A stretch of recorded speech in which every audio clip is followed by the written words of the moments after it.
eres, tu piel es más inmadura. Significa que no tiene surcos marcados, no tiene arrugas. Mientras más prematuro eres, menos pigmentación tiene tu piel. Mientras más maduro, mayor tono muscular. Significa que estos test de determinación de la edad gestacional utilizan varios parámetros. Uno de los más importantes es el tono muscular y también la calidad de la piel.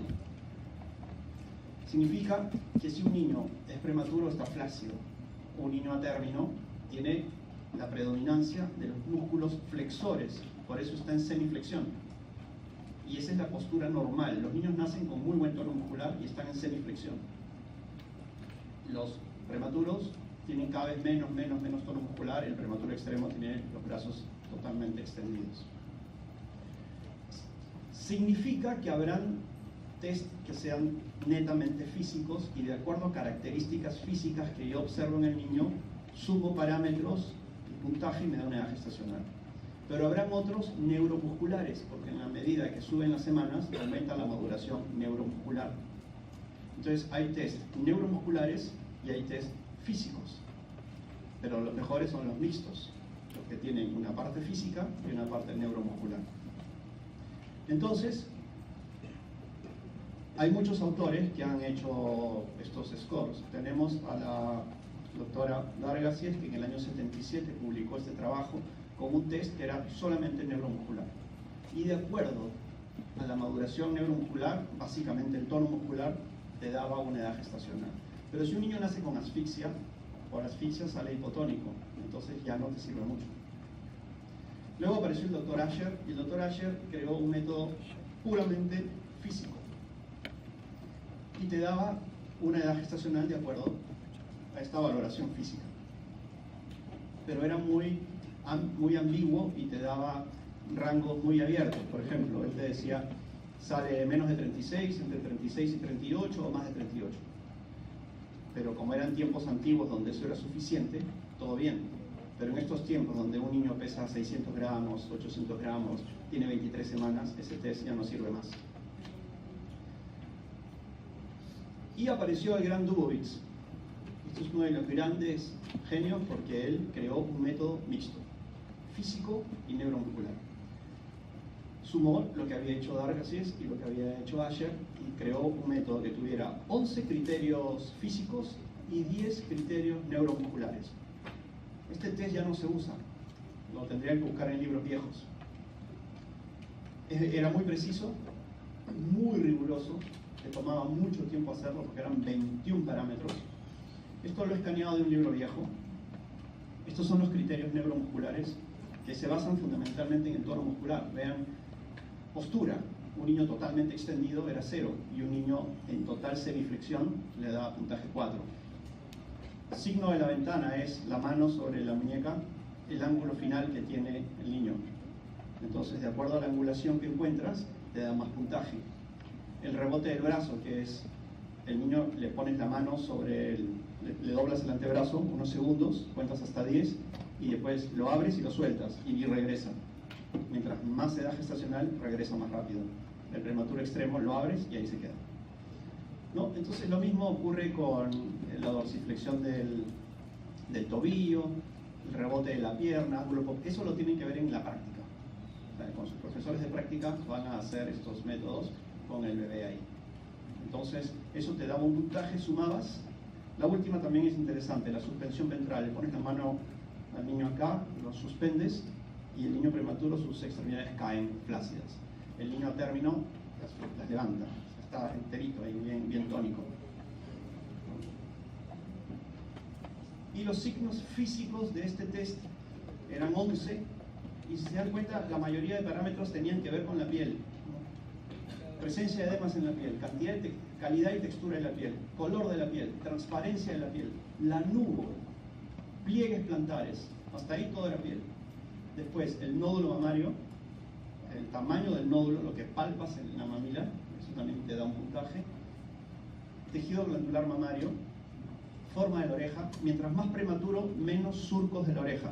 La oreja tiene hélix, antihélix. Miren en la oreja a su compañero. Trago, que es la parte de adelante de esta cosita, y el antitrago, que está acá atrás. Y el óvulo de la oreja. Tiene 5 partes: hélix, antihélix, trago, antitrago. Mientras más prematuro, son menos perceptibles estas estructuras del pabellón auricular. Y los genitales. Mientras más maduro es un niño, el escroto es más pigmentado y más rugoso, y los testículos están descendidos. Mientras más prematuro, están más arriba y podrían estar en el conducto inguinal o abdominales. Y el escroto casi no tendría pigmentación en el prematuro extremo. Y en las mujeres, mientras mayor maduración tiene, los labios mayores son más tróficos y están cerrados y no se ven los labios menores. A menor edad gestacional, los labios mayores son hipotróficos y predominan los labios menores. Todo eso lo van a ver en práctica cuando vean prematuros o cuando vean niños a término, etc. Verán. Pero, por lógica, un niño a término, pero pequeño para edad gestacional, por restricción severa del crecimiento, como hemos visto ahora en la imagen, van a tener hipotrofia de muchos tejidos por falta de crecimiento, y podrías tener hipotrofia de la glándula mamaria y que tu test te diga que tiene menos edad gestacional cuando tenía más. O hipotrofia de los labios mayores por desnutrición intrauterina, pero no por inmadurez. Entonces hay que saber diferenciar 2 niños de 1500, por ejemplo, que uno tenga su edad gestacional real, que es prematuro, y el otro que tenga 37 semanas y que sea a término, pero con gran restricción de crecimiento. Son 2 cosas distintas. Entonces, estos métodos de valoración no son infalibles, porque hay variables que pueden generar confusión. Y estos son los criterios físicos y estos son los criterios neurológicos. Entonces apareció el gran Ballard. En el año 79 publicó en el Journal Pediatrics un trabajo donde lo único que hizo fue tomar el método de Dubovitz y lo cortó. Se quedó no con 11 y 10, sino con 6 y 6. Lo hizo más práctico, se quedó con los mejores, habían demasiados criterios. Y lo publicó en el año 79. Pero los prematuros comenzaron a sobrevivir más y más y más, y su método se quedaba corto, no servía para el prematuro chiquito. Entonces, 12 años después, volvió a publicar su score, pero ahora se llamó el nuevo score de Ballard. Y lo que tienen que saber es que el nuevo score es el que van a usar hasta ahora, lo van a usar en sus prácticas, el otro no, y la diferencia entre uno y el otro es muy simple. Este es el antiguo, vean, es un escaneo de un libro viejo. Vean que tiene la parte neuromuscular y tiene la parte física. Y el menor puntaje que te daba este score era 26 semanas. Entonces los niños de 23, 24 y 25 no eran evaluados. Entonces, ¿qué hizo? Y empezaba de 5 a 50. ¿Qué hizo Ballard? Agregó valores negativos. Le agregó, aquí abajo vean, en el ojo agregó -1 y -2, porque un niño que tiene menos de 23 semanas tiene los párpados fusionados, no los puede abrir.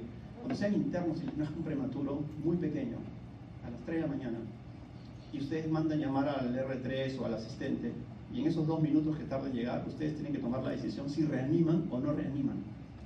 Si tienen menos de 23 semanas, no tienen que reanimar. ¿Y qué me hace a mí saber que tiene esa edad gestacional? Un parámetro que te ayuda mucho es si tiene los párpados fusionados. Tratas de abrirlos y es una sola membrana. Ese niño tiene menos de 23 y no va a sobrevivir. Y no tiene mucho sentido la reanimación.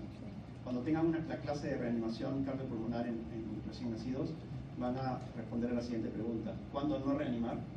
¿Y cuándo parar la reanimación? ¿Y cuándo no reanimar? Una de esas es menos de 23 semanas. Y la otra son condiciones clínicas que no son compatibles con la vida, como trisomía 13 y 18 y anencefalia. ¿Y cuándo parar? 10 minutos reanimando y que no haya actividad espontánea cardíaca.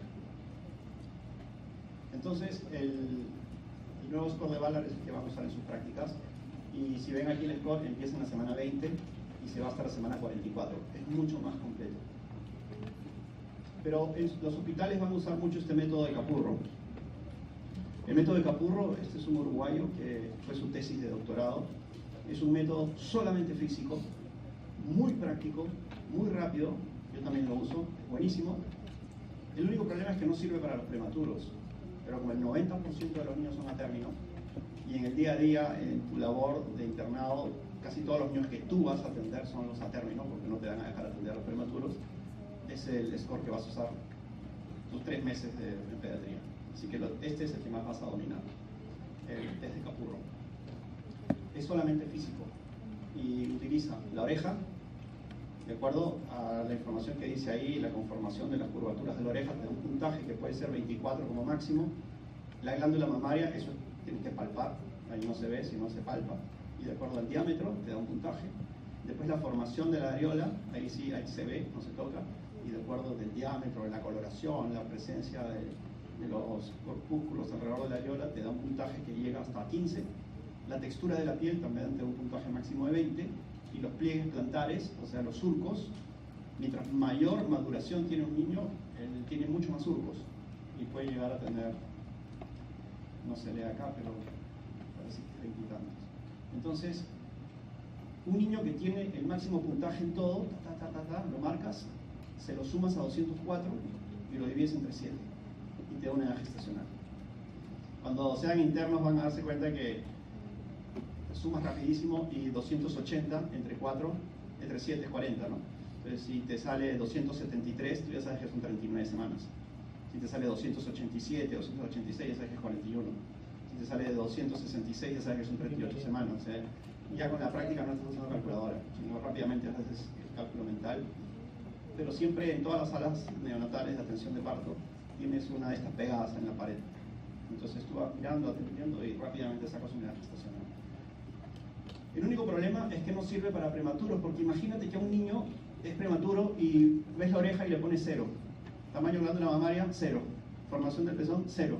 Textura de la piel, 0. No tiene pliegues, 0. Ya. 0 más 204, 204. 204 entre 7, ¿cuánto da? 210 te daría, ¿cuánto? 29 y pico, ¿no? Casi.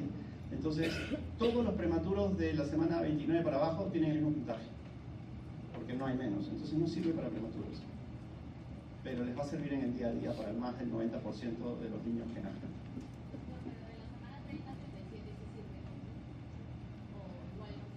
No, es mejor usarlo en la semana 36-37 para arriba.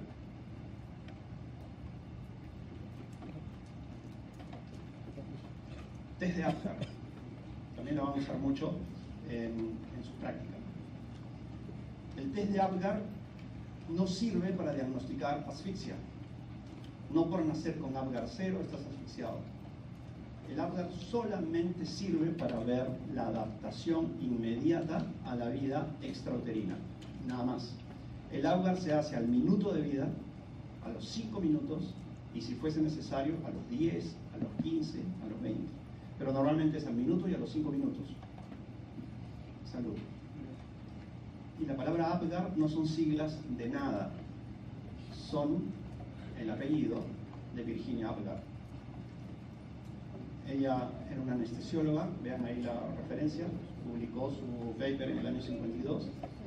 ¿Y qué pasó con ella? Ahora les enseño el score, pero vamos a hablar de Virginia Apgar. Ella era una genia en la medicina en la Universidad de Columbia, donde estudió, y ella tenía el sueño de ser cirujano. Pero el machismo que siempre reinó en la medicina, y afortunadamente ya no es así, porque ahora predominan las mujeres, y en muchas promociones con gusto he visto que los primeros 5 puestos los ocupan mujeres, pero en esa época los hombres pensaban que la mujer no servía para médico. En mi promoción, somos como predominamos hombres. En la promoción de mi padre eran 3 mujeres y 200 hombres. Y si retrocedemos un siglo, las mujeres que estudiaban medicina. Ahora hay más mujeres estudiando medicina. Ministra de Salud, mujer. Entonces, Whipple le dijo, no, tú no sirves, tú eres mujer, tú no puedes ser cirujano. Chao, ándate a anestesiología, anda en esta nueva especialidad que está saliendo. Y revolucionó la anestesiología. Y como ella atendía muchas cesáreas y lo que hizo fue un score para facilitar su trabajo, para hacer de una manera más objetiva la adaptación del niño, entonces creó el test de Apgar, lo publicó y nunca se imaginó la revolución que iba a tener su test, tanto así que en un hospital cuando nace un niño hay 2 preguntas: ¿qué sexo tiene y qué Apgar tiene? Es lo primero que se pregunta. Y ya los padres actualmente te dicen, sí, mi hijo nació con Apgar tanto, ¿no? Entonces ella es Virginia Apgar, además tuvo muchas otras actividades para los niños, ¿no? Tiene una maestría en salud pública en Johns Hopkins, fue nombrada profesor en la Universidad de Columbia y tenía una fundación para los niños con discapacidades, etc. Pregunta de examen, les voy a decir, un niño nace en tal condición que Apgar tiene. Tiene 5 parámetros, es muy sencillo. El primero, frecuencia cardíaca. Tú le pones 0 si está en asistolia, 1 si está en 100 o menos, o digamos menos de 100, y le pones 2 si tiene 100 o más. O sea, en el examen les voy a poner recién nacido de 1 minuto de vida con frecuencia cardíaca 80 por minuto. Después viene la respiración. Si un niño no respira, es 0.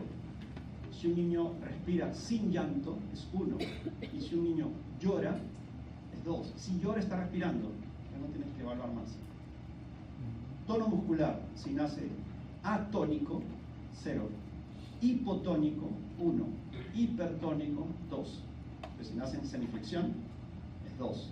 Si nace con tono muscular, pero medio flacidón, le pones 1. Y si es atónico total, flácido es 0. Ya muchos estarán pensando que los prematuros van a tener un Apgar normalmente bajo, ¿no? Por el tono muscular bajo, y eso es verdad. El otro, reactividad refleja. Los niños normalmente se defienden de ti.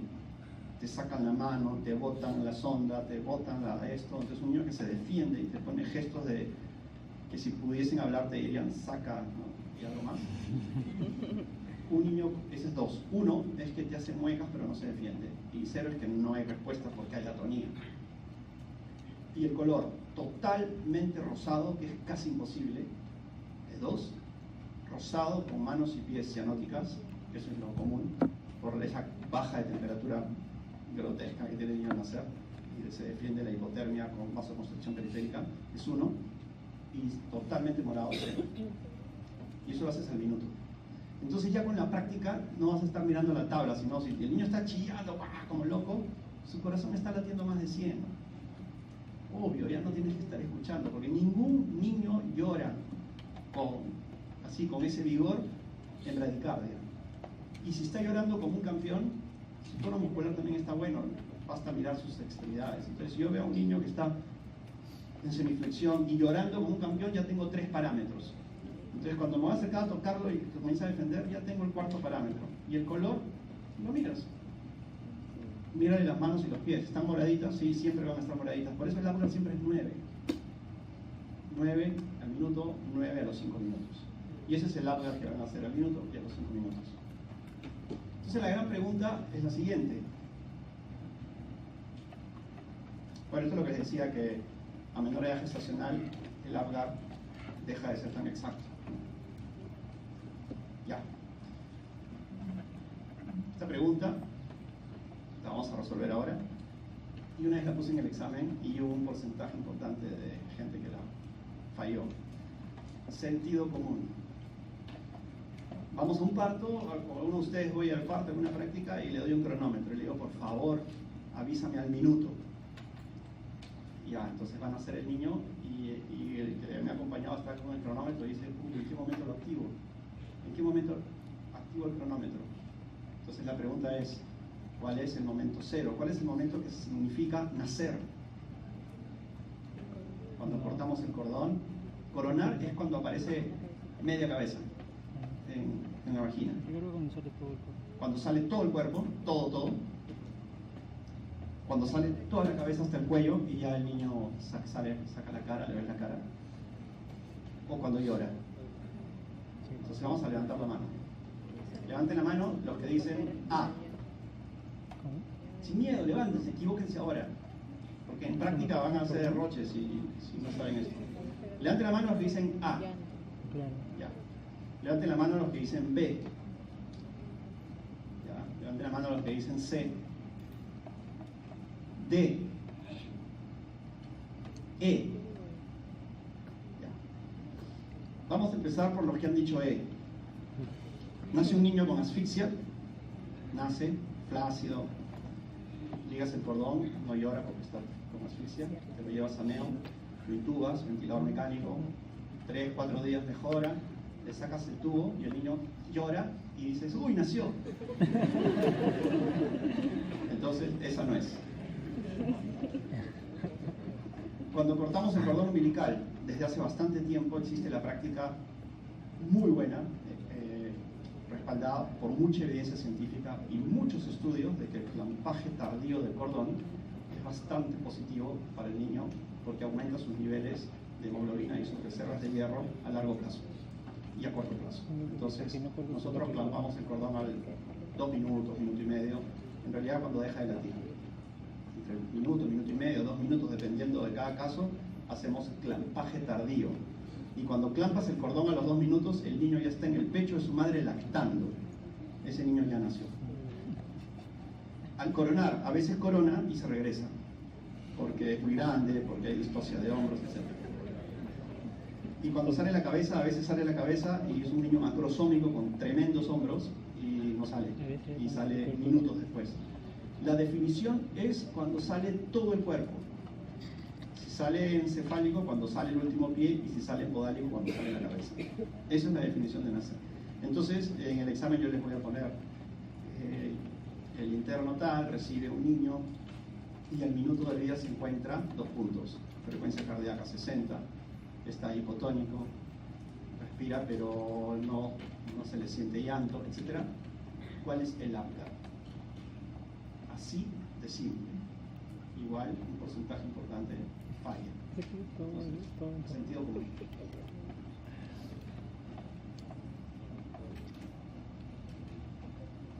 ¿Qué significa edad gestacional? Desde el último periodo menstrual hasta que nace. Entonces, si es desde la fertilización, 266 días, si es desde la última regla, o sea, 14 días antes, 280. Son definiciones que no tienen mayor sentido, pero están en el sílabo que uno lo tiene que decir. Es 266 desde la fertilización y desde la última menstruación 2 semanas más. Crecimiento dijimos que es aumento del tamaño, incremento en el tamaño, el número y volumen de las células. Quiere decir que en las primeras 8 semanas, en la etapa embrionaria, el niño está formando todo nuevo, se está formando el corazón, los genitales, los ojos, todo, y de ahí en adelante todo lo ya formado va a crecer. Entonces, vemos aquí que tenemos la etapa germinal o preembriónica, la embriónica y la fetal, y en el cuadrito vemos que las primeras 8 semanas es la etapa embrionaria, aquí, y después la etapa fetal hasta que el niño nazca. Entonces, aquí se dan todas las problemas de malformaciones congénitas o el efecto teratogénico, y todo lo que viene después podría alterar el crecimiento del niño, ya sea en peso o en talla. A ver aquí. El periodo fetal empieza entonces en la semana 9 y el niño va teniendo un montón. A ver, aquí yo les pongo un montón de información que ustedes ya la han visto en embriología, pero nos vamos a quedar con lo práctico para el curso. Por ejemplo, el vérmix gaseoso aparece más o menos entre la semana 17 y 20 y deja de producirse allá por la semana 41, 40, 41, dependiendo de cada caso. Entonces, si te nace un niño totalmente bañado en vérmix gaseoso, lleno de esta grasa, jamás vas a pensar que tiene 42 semanas. Así que eso es un indicador importante. La semana 23 dijimos que era edad de viabilidad. Los genitales pueden ser detectados en la semana 9. De aquí nos tenemos que quedar con, estamos en la 10ª semana, comienza a generarse características físicas de los niños. La semana 12, aquí nada que tengan que aprenderse de memoria. Se nota el sexo en la semana 16, se comienzan a formar los dientes. Aquí sí es importante, perdón. La semana 23 a 24. ¿Y por qué es importante? Porque hemos dicho que aquí ya existe viabilidad, puede haber sobrevida. Entonces ya el cerebro tiene mucha mayor maduración, aparecen los alvéolos, y empieza la producción de surfactante. Antes de la semana 23, en el desarrollo pulmonar no hay posibilidad de respirar. Entonces un niño no podría respirar si naces antes de la semana 23. Se abren las ventanas de la nariz, los párpados también dejan de estar fusionados y la piel tiene mayor maduración que evita la pérdida excesiva de agua y de calor. Entonces los niños antes de la semana 23 no tienen viabilidad por diferentes características anatómicas y funcionales. Y aquí está el peso que les decía, entre 500 y 700 que tiene los niños de 23 semanas, y al final de la gestación podría llegar a 3.500 tranquilamente, lo que significa multiplicar su masa 5, 6 o 7 veces. Entonces, desarrollo pulmonar determina la maduración pulmonar. Miren la gran diferencia. Un niño de 30 semanas, un recién nacido a término y un adulto. El volumen de un adulto tiene 5 litros. El de un niño a término, 150 a 200 mililitros, y el de este prematuro, no tan extremo, sino de 30 semanas, tiene 25 mililitros. Grandes diferencias en volumen. Peso del pulmón, 800 gramos en ustedes, 50 gramos en un a término, 20-25 en el prematuro. Número de alvéolos, indeterminado en el niño chiquitito porque depende de muchos factores, pero ustedes tienen 300 millones de alvéolos en este momento y un recién nacido tiene 500 millones. Eso nos va a llevar a una cosa muy interesante ahora. Y esto es algo importantísimo. Hemos dicho que el intercambio gaseoso se da en la superficie tridimensional del alvéolo. Y si tú tienes 300 millones de alvéolos, tienes una superficie muy grande para intercambiar gases, como una cancha de tenis. Y mientras más alvéolos tengas, independiente de tu tamaño, es como las circunvoluciones cerebrales, que te hacen una área muy grande, igual el pulmón tiene un área muy grande para intercambiar. Tienes 100 metros cuadrados, mientras que un niño término tiene hasta 4 metros cuadrados y un prematuro tiene 0.3 metros cuadrados. Entonces no hay una proporción en la ganancia de peso, porque la ganancia de área es mucho mayor proporcionalmente a la ganancia de peso por un proceso que se llama la alveolarización, que vamos a ver ahora. Entonces el desarrollo pulmonar tiene fases. Etapa embrionaria, 5 semanas, pseudoglandular, 15 semanas, y la canalicular determina más o menos en la semana 25, lo que determina que más o menos en la semana 23 ya hay una estructura anatómica y funcional de que permita la sobrevida desde el punto de vista pulmonar de los recién nacidos prematuros. Después viene la etapa alveolar, que es cuando el número de alvéolos se multiplica geométricamente, y después viene la etapa vascular, que aumenta la vascularización, y esto se va hasta los 5 años. Igual que la etapa alveolar. Quiere decir que nacemos con pocos alvéolos y van a comenzar a aumentar en número hasta la edad de 5 o 6 años, que vas a llegar a tener 300 millones, vas a mantener tus 300 millones hasta los 25, ustedes están en su mejor momento pulmonar, y de ahí irremediablemente empieza el envejecimiento pulmonar a los 25 años, y tu función pulmonar comienza a bajar, y si tú fumas, aceleras el proceso. Si vives en una ciudad contaminada, aceleras el proceso. Entonces, alguien me dirá, sí, la próxima semana les traigo esa curva muy interesante de cómo baja la función respiratoria de acuerdo a la edad. Una persona de 75 años tiene mucho menor capacidad pulmonar, pero su actividad física también es menor. Entonces, a veces ni te das cuenta. Si has llevado una vida sana, puedes tener, como Luis Bedoya Reyes, que cumplió 100 años, no sé si lo vieron, un discurso en el Congreso, y tranquilo. Pero si se daban cuenta de su voz, habla más despacio, porque él ya no puede darse un discurso muy rápido y con gran voz por su capacidad pulmonar limitada. Pero si él hubiese sido gran fumador, primero no llegaba a los 100 años, y dos, estaría con oxígeno y con enfisema pulmonar y no podría ni hablar. Es normal el deterioro pulmonar a partir de los 25 años, así que cuiden sus pulmones. Entonces, ¿qué pasa? Los niños nacen y comienzan a alveolarizar, o sea, a aumentar su número de alvéolos. Entonces aquí ven que esta etapa canalicular culmina entre la semana 23 y 25, y es aquí cuando se hace la viabilidad, el nacimiento de los prematuros. Y después ya viene la etapa alveolar y vascular, donde el niño aumenta el número de alveolos, y estos alveolos tienen que estar perfundidos, o sea, también aumenta la vascularización. ¿Cómo se da la alveolarización? A un alveolo le sale un septum, que se llama la septación, y se separa en dos. O sea, multiplicas el número de alveolos a través de un proceso que se llama la alveolarización, que consiste en la septación, la formación de un septum y separación en dos. Por eso que un niño, cuando tengan la clase de displasia broncopulmonar, que nace con este pulmón, con esta secuela fibrosa por la enfermedad de membrana hialina, con los meses va a mejorar porque la alveolarización le genera pulmón nuevo.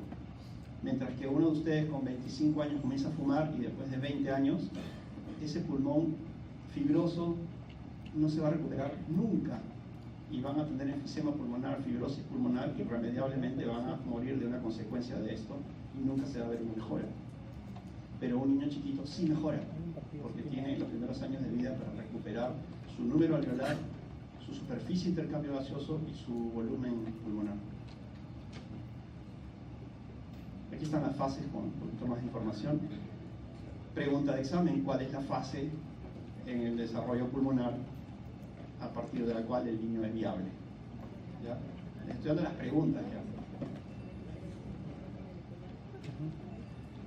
Tienes el alveolo, una visión tridimensional, la perfusión y la ventilación. Alveolarización. Surfactante. Son proteínas que están dentro del alveolo y ya dijimos que rompe la tensión superficial, evita el colapso, estabiliza el alveolo, disminuye la tensión superficial, mantiene el alveolo seco. Semana a semana va mejorando. Entre la semana 34 y 35 se alcanza buena maduración, y un niño de 35 semanas puede nacer y no necesitar ni siquiera oxígeno, dependiendo de muchos factores, pero podría estar tranquilo. 2 kilos 100, 2 kilos 1800 y no necesitar nada, un poquito de calor el primer día y después se va con su mamá. Pueden estar bastante bien. Así que son prematuros, pero tienen mejor evolución. Bueno, más imágenes de lo mismo. Seguimos avanzando en la semana 25, el niño comienza a aumentar su masa grasa, porque les dije que la masa grasa empieza en el tercer trimestre. Entonces, comienzan a mejorar algunas funciones cerebrales, ya los párpados están totalmente abiertos, la sobrevida es altísima, en estos tiempos sobre todo, el niño ya está pesando 1200 gramos. En la semana 36, que está a una semana de ser a término, la maduración pulmonar, que se refleja indirectamente con el test de lecitina esfingomielina, que es un componente del surfactante. Quiere decir que cuando yo analizo el líquido amniótico encuentro esta proporción que se hace cada vez más corta y que me traduce. Este test ya casi no se usa actualmente. Entonces sacaban líquido amniótico por punción y determinaban la maduración pulmonar de acuerdo al test de lecitina esfingomielina. Un test que se desarrolló en la Universidad de Miami allá por los 70, pero es muy invasiva. Ahora hay muchas otras técnicas.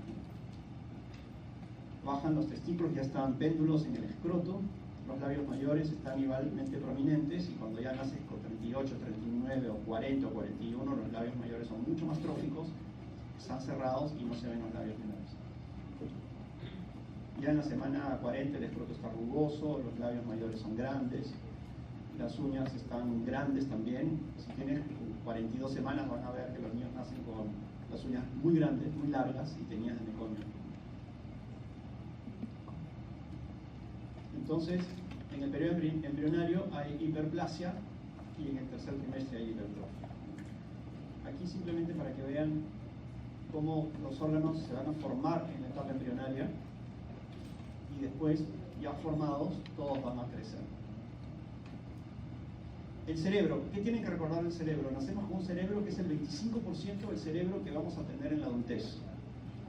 Entonces nuestro cerebro al nacer es la cuarta parte del cerebro que vamos a llegar a tener, pero nuestro cuerpo es 20 veces más chiquito.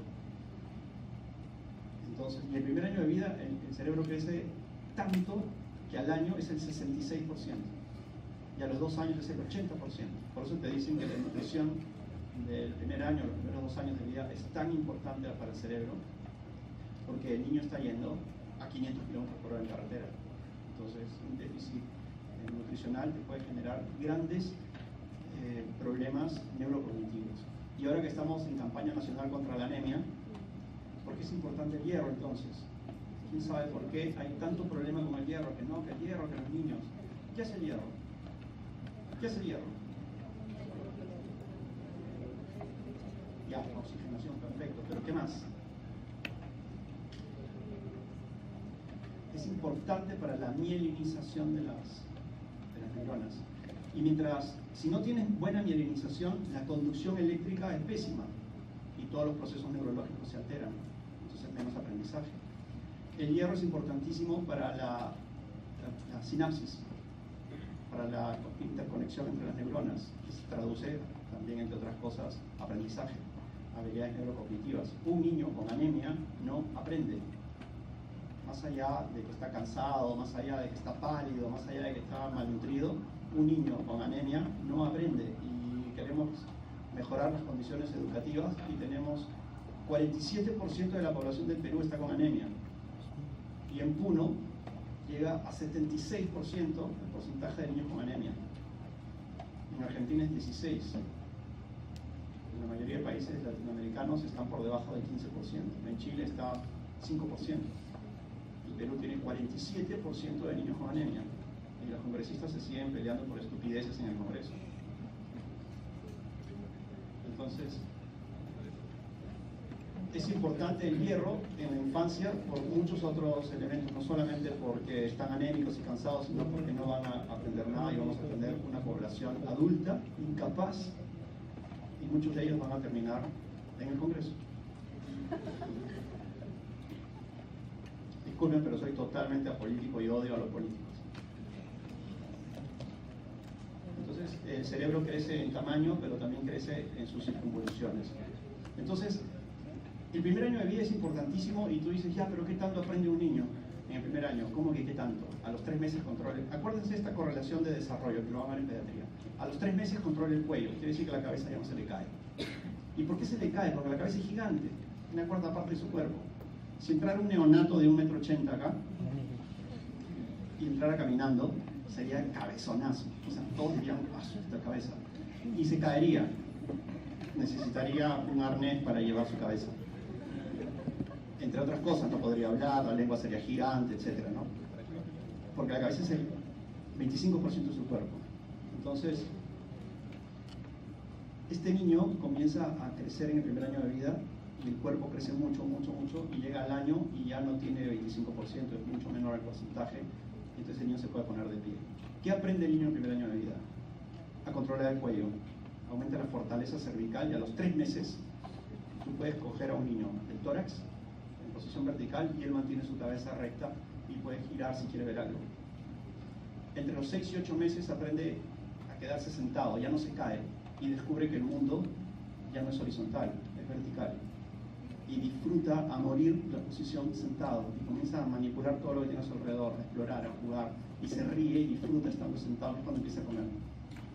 Pero ahí se da cuenta que sí, ya logré la verticalidad, pero hay algo mucho más atractivo que la verticalidad, que es la autonomía del movimiento, y comienza a gatear. Y nadie lo para, gatea toda la casa. Y cuando ya se aburrió de gatear, dice, hay algo más atractivo, que es la bipedestación, y se incorpora entre los 11 y 12 meses. Y el día que un niño se pone de pie y se queda agarrado con una mano de algo, hay esas caras que observen en la cara de un niño parado por primera vez, es de placer total. O sea, es como que llegó a la cima del Everest. Y realmente llegó a ponerse de pie. Y una vez que ya lo logró, y cada vez que lo logra nadie le quita la sonrisa de la cara, viene otra cosa, es la marcha independiente. Primero va a caminar de manera lateral, va a ser así. La marcha lateral es parte del desarrollo y no la debes de bloquear, porque si tú bloqueas la marcha lateral y no lo dejas, no camines de lado, vamos para adelante, y lo jalas para adelante de la mano, y después el niño comienza a caminar en diagonal. Y lo llevan al pediatra diciendo que camina chueco, y es porque no lo dejaron seguir sus fases del desarrollo, que es la marcha lateral. Y después el niño hará la marcha independiente alrededor de los 14 meses. El niño en los primeros 6 meses tiene los gagueos, con G, Q, K, es etapa prelingüística. Después vienen los balbuceos entre los 6 meses y 12. dice papá, después dice papá y después dice mamá. ¿Por qué dice primero papá antes que mamá? Para decir papá es muy fácil, solamente cierras los labios y botas aire. No usas cavidad nasal. Para decir mamá tienes que usar cavidad nasal. Si yo digo papá y papá suena igual, pero si digo mamá y mamá, entonces decir mamá implica mayor maduración y utilización de la cavidad nasal, cavidad oral, cuerdas vocales y paladar blando. Papá es muy simple, por eso primero dicen papá y papá hace tremenda fiesta.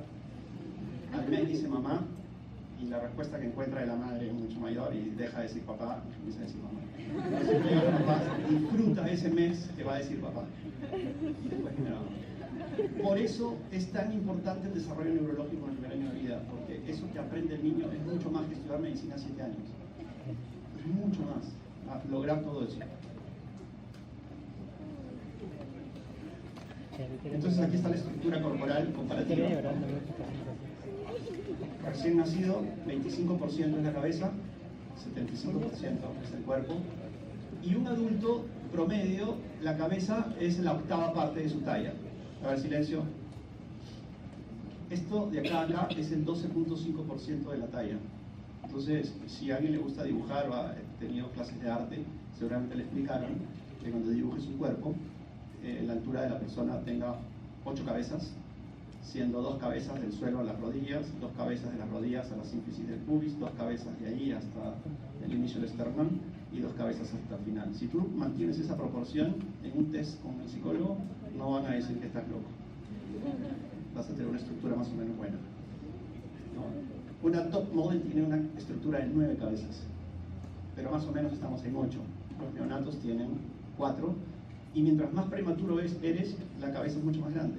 Lo que les decía temprano, que el prematuro chiquitito tiene una cabeza mayor que su diámetro escapular, y el macrosómico tiene más diámetro escapular que su perímetro cefálico. Entonces hay muchos factores que restringen el crecimiento intrauterino. Ya vimos hace un momento una tabla. En realidad esa tabla es la que debería quedar para que la tengan. Sin embargo, les pongo aquí para que se lleven a unas diapositivas con un poquito de información, que hay factores genéticos, que se los puse también en esa tabla, todas las malformaciones cromosómicas, etc. Hay genes específicos para regular los elementos que determinan el crecimiento del feto, como la insulina, o como la IGF-1 o IGF-2. La nutrición materna es determinante en el crecimiento fetal. Tanto así de que en muchos, este es un estudio muy bueno, ahora hay muchos más, pero este es un estudio que se hizo en Bangladesh, donde se hizo una intervención en la nutrición de la madre para ver los resultados en el niño, mujeres gestantes. Entonces las mujeres que tuvieron un reforzamiento de algunos nutrientes como ácido fólico y hierro, tuvieron los niños menor hemoglobina a las 30 semanas, las madres, los niños tuvieron menor mortalidad neonatal, tuvieron menor mortalidad infantil. ¿Qué significa mortalidad infantil? Tasa de mortalidad infantil. Silencio.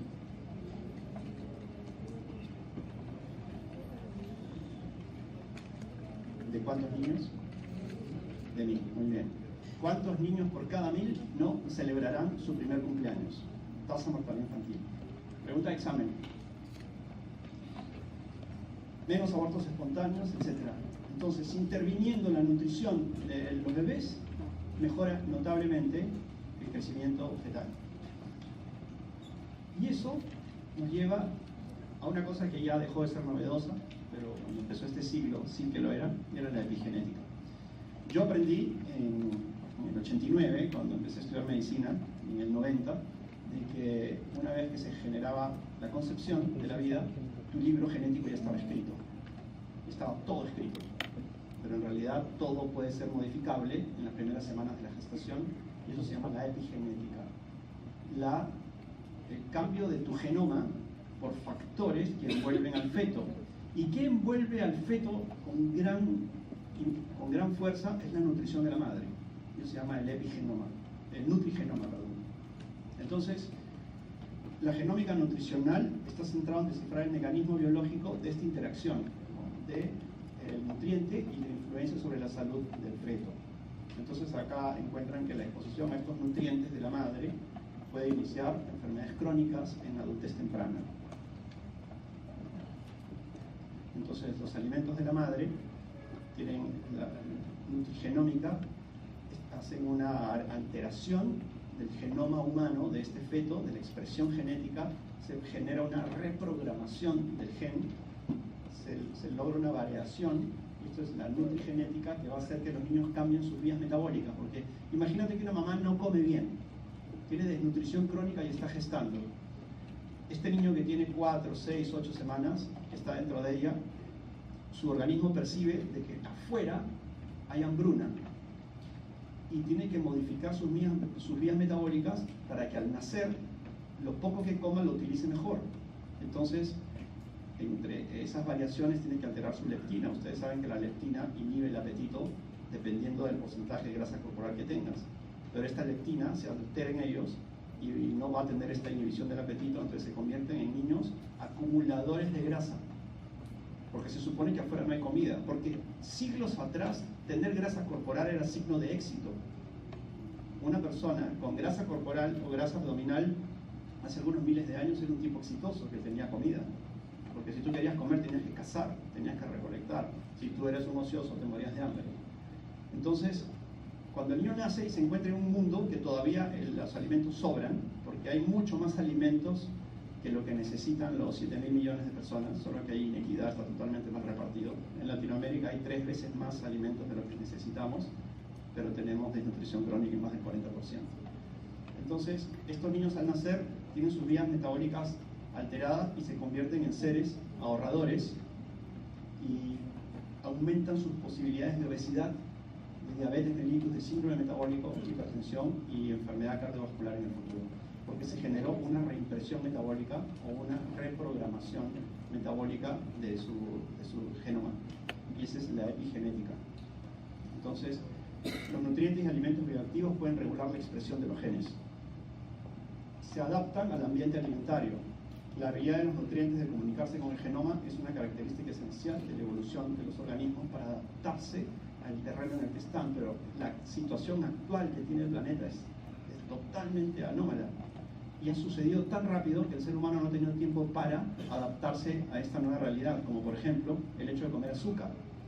La azúcar cristalizada, azúcar blanca que comen, hace 200 años no la comía nadie, era extremadamente cara, solamente los reyes comían azúcar.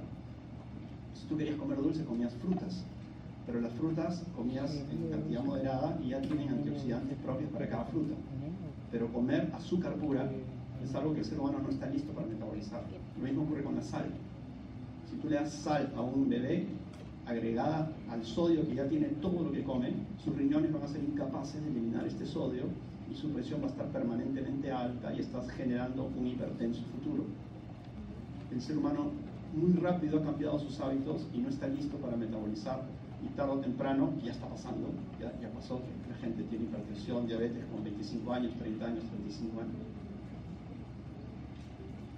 Entonces la relación entre la nutrición materna, la programación fetal y el inicio de las enfermedades crónicas está totalmente demostrado y es una realidad actual. Por eso es que todos los estados desarrollados trabajan mucho en la nutrición de la madre y la nutrición infantil, en toda la primera infancia, una alimentación saludable y con actividad física. Siempre hablo de Chile porque me gusta, he estudiado ahí y conozco sus políticas de salud. Hace muchos años que trabajan en la nutrición infantil y en la actividad física de sus niños y han logrado reducir mucho los índices de obesidad, y pensando en que los resultados los van a ver dentro de 30 años o 40 años. Entonces el presidente actual no se va a llevar los laureles de lo que está haciendo, pero no importa, lo va a cosechar el presidente dentro de 30 años. Pero acá en el Perú no es así. Sacan a un ministro de salud y entra el nuevo y dice: no, borra todo lo que hizo el otro tonto porque yo quiero empezar de cero. Lo sacan a los 6 meses y entra otro y dice: no, empezamos de nuevo. Y hace 50 años que estamos empezando de nuevo. Porque nadie continúa lo del anterior, porque todos quieren cosechar en sus 5 años el éxito de sus obras. Entonces eso es absurdo. También en medicina o en salud humana los resultados los ves de generación en generación. Entonces la experiencia de los nutrientes, la experiencia temprana, como la malnutrición, te da un riesgo del fenotipo, un fenotipo para la obesidad, un fenotipo para la hipertensión y la resistencia a la insulina, y te lleva a enfermedad cardiovascular, diabetes y síndrome metabólico en la adultez temprana. Entonces tenemos incluso los países con mayor desnutrición crónica en el mundo son India, Nepal y Bangladesh. Pero miren que en la India en el 2000 ya tenías 31 millones de personas con diabetes y se calcula que van a tener casi 80 millones en el año 30. Entonces la leptina es una hormona que se sintetiza, que tiene la función de inhibición del apetito frente al tejido adiposo. Mientras más grasa deberías comer menos, pero esto se altera, se está alterando metabólicamente y no tienes esa respuesta. La gente sigue acumulando grasa y sigue comiendo, y hay resistencia a la insulina también, que promueve el depósito de grasa. Entonces, estas modificaciones serían exitosas en un mundo donde no hay comida. Si un niño nace en un mundo de hambruna, como puede haber pasado miles de años atrás, eso era unas vías metabólicas exitosas que determinaban un ser ahorrador. Pero en realidad la comida sobra y la comida que nos sobra es chatarra. La paradoja francesa nos habla, volvemos al siglo XIX, allá por 1850, 1860 o 70, cuando Francia y Gran Bretaña, Francia y Alemania estaban en disputas. La mortalidad por enfermedades cardiovasculares actualmente son mayores en Inglaterra que en Francia. Y en los años 90 se discutía por qué pasa eso. Y se llegó a la conclusión, los cardiólogos de la época decían, porque los franceses toman más vino. Y el efecto antioxidante del vino tendría un efecto protector de la enfermedad cardiovascular. Actualmente se ha descubierto que la razón es otra. En el siglo XIX, los países europeos pasaban hambruna, una época muy difícil para Europa. Francia, así como este programa que les dije de dar dinero para las maternidades, también invirtió mucho en la nutrición de sus niños para que no se mueran. Entonces comenzó a hacer todo un programa nutricional para la población, ¿no? Programas de alimentación, porque venían las guerras franco-prusianas, ¿no? En 1871. Querían un potencial militar, bastante ejército. 3 décadas después, los ingleses dijeron, o sea, una generación después dijeron, oye, qué bueno lo que han hecho los franceses, hay que hacerlo nosotros también. Y lo hicieron. Pero Francia le lleva una generación completa a Inglaterra de haber mejorado su nutrición. Y ese es un efecto intergeneracional. O sea, nosotros somos lo que comió nuestra madre, nuestra abuela, nuestra bisabuela y nuestra tatarabuela. Entonces, no ves que las razas sean diferentes. Lo que es diferente es el entorno de cada raza. Muchos niños en el Ande tienen talla baja y pobre coeficiente intelectual, porque hace generaciones que están comiendo mal, están comiendo puro carbohidrato. No porque la raza sea más baja. Si a un niño yo lo llevo a otro lugar y lo alimento bien, en una generación va a cambiar mucho. Yo trabajo con muchos niños que son adoptados por familias en Lima, en Miraflores, en San Isidro. En una sola generación, en los primeros 10 años de vida veo tremendos cambios en los niños.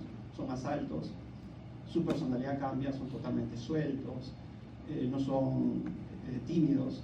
Imagínense en 2 generaciones, en 3. Entonces todo se basa en la nutrición. La paradoja francesa entonces fue el efecto intergeneracional que se arrastra hasta estos tiempos, donde hay mucho menor muerte cardiovascular, simplemente porque hace más de un siglo se hizo una intervención nutricional. Entonces era el efecto de las guerras, más no el efecto del vino. Hay factores hormonales como la insulina, etc. Ya vamos a terminar, no se preocupen. Esto sí es importante. Al medio está la placenta, la mamá está a la izquierda, el bebé, feto, está a la derecha. El niño no sintetiza glucosa, el feto no sintetiza glucosa. La mamá le tiene que dar toda la glucosa que el niño necesita. Y les voy a poner un ejemplo para que no se olviden nunca. Cuando un niño nace y está en una familia, papá, mamá y el hijo, ¿el niño va a trabajar para producir dinero? No. Todo lo que recibe se lo dan los padres. Entonces aquí también, ¿el niño tiene que sintetizar glucosa? No, su mamá le da toda la glucosa. Cuando a los 18 años se vaya de casa, tiene que producir su propia glucosa, o sea, tiene que comer solo. Entonces, el niño todo lo que recibe lo gasta. Y si un niño nace en una familia y le dan propina, se lo gasta, se lo gasta, se lo gasta. Pero cuando tenga 13, 14 años va a pensar y va a decir, me faltan 4 años para irme de casa, voy a comenzar a ahorrar, para que el día que me voten, porque yo me quiera ir, tenga mi chanchito lleno de plata, y hasta que consiga chamba, voy a vivir de eso. El feto hace lo mismo, la mamá le da glucosa, pero en la semana 24 comienza a almacenar un poco de esa glucosa en el hígado. ¿Y cómo la guarda? Como glucógeno. Y semana a semana sus depósitos de glucógeno crecen. Nace a las 39 semanas, tiene un montón de glucógeno, y cuando le cortan el cordón y deja de entrar la glucosa a su organismo, la glucosa comienza a bajar, baja, y a través de la glucogenólisis va a utilizar su glucógeno para vertir glucosa en sangre. Ese proceso dura 2 horas. Entonces a las 2 horas, esa curva normal de disminución de la glucosa se levanta sin siquiera comer. El niño podría no comer y su glucosa se va a levantar. Entonces, la glucosa pasa libremente, pero la insulina es propia de cada persona. La mamá tiene su insulina, el niño tiene su insulina. Si la mamá es diabética y tiene mucha glucosa, y le pasa mucha glucosa a su feto, el niño va a tener mucha insulina para defenderse, y va a estar euglicémico a expensas del hiperinsulinismo. Y la insulina es una de las hormonas de crecimiento más importantes del feto. ¿Cuál es la consecuencia de tener diabetes y gestación y no controlar tu diabetes? Macrosomía, ¿no? Macrosomía. Entonces el niño crece mucho. Entonces, ¿qué pasa? Los depósitos de glucógeno empiezan en la semana 24 y semana a semana tienen más. Por eso les dije que los niños prematuros tienen riesgo de hipoglicemia por pobres depósitos de glucógeno. Mientras más te acerque la semana 24, menos reservas tienes. Y los niños pequeños para edad gestacional, por restricción de crecimiento intrauterino, si no tuvieron suficientes nutrientes para crecer, o sea, no tuvieron glucosa para crecer, ¿tuvo para guardar? No. Entonces los chiquititos, pequeños para edad gestacional, hacen hipoglicemia también. Entonces, la glucosa, un porcentaje la usan para sus requerimientos de crecimiento y otro porcentaje lo guardan en el hígado como glucógeno. Y esta curva, que fue publicada en el año 86, hace tiempo, nos habla de cómo la glucosa fisiológicamente baja hasta las 2 horas y después se va elevando porque utiliza sus reservas de glucógeno incluso si no comiera. Y ese 18% de grasa corporal es una reserva calórica que también la va a utilizar al inicio de la vida para suplir la ausencia de una perfecta lactancia, porque el calostro es casi puramente proteínas. Tiene muy poca grasa y muy pocos carbohidratos. ¿Y por qué tiene tanta proteína? Porque son anticuerpos, son inmunoglobulinas. La come para un beneficio inmunológico y la grasa, su cuerpo y el glucógeno en su hígado le da las calorías que necesita.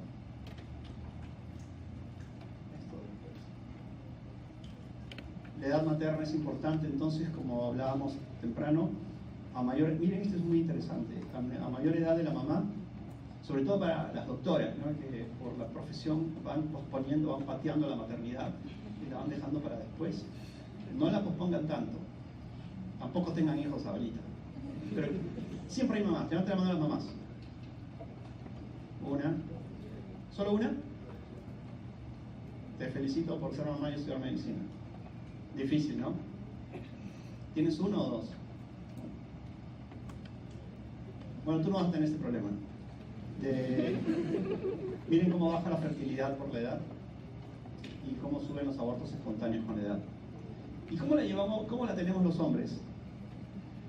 Esta es la curva de hombres. Acá tienes el odds ratio, o sea, el mayor riesgo de tener niños de bajo peso, ¿no? LBW es bajo peso al nacer.